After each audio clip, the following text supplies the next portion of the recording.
Yeah, we'll make. Hopefully, he'll just unmute. Cool. It'll be cool. Okay, bring that.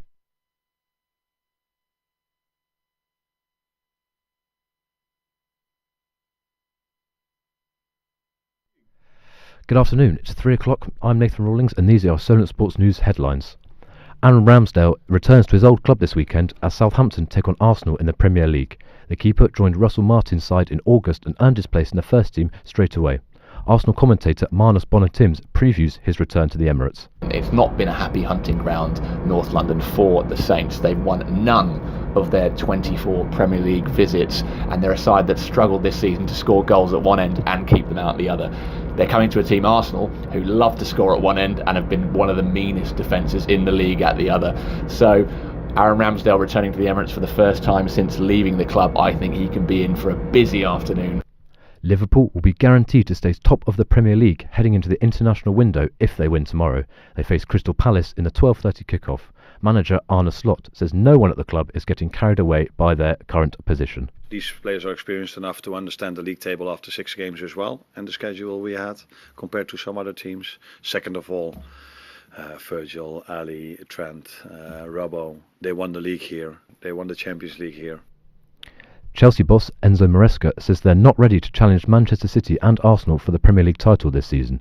The Blues currently sit just 1 point below the two sides, but this year he wants to focus on building on what they've already got. We cannot compete with that club.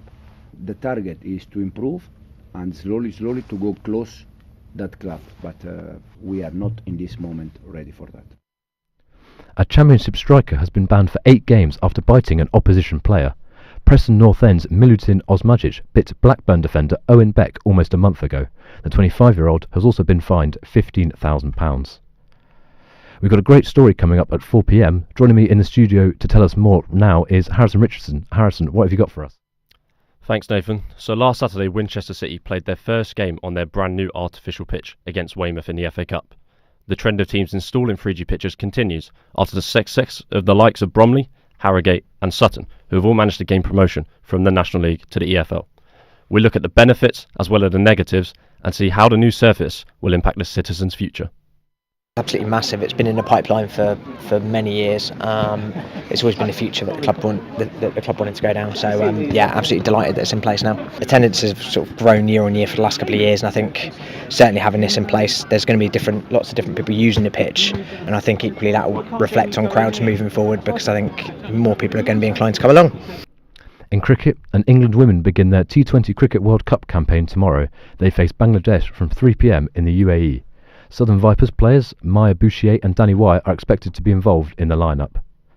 England captain Ben Stokes is doubtful to play against Pakistan as he continues to recover from a hamstring injury.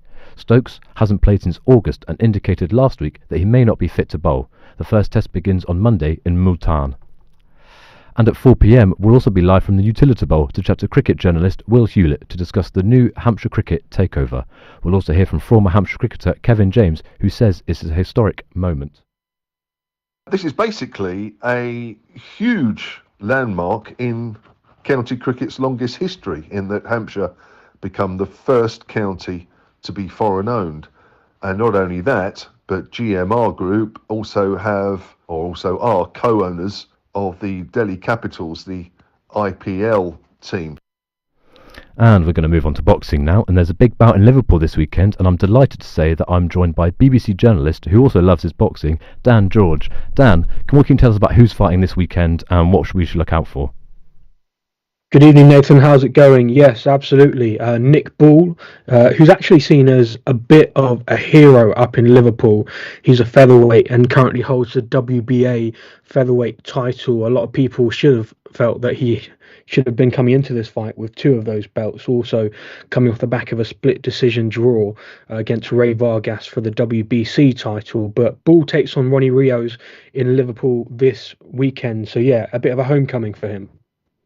And why is this event so special for Nick Ball?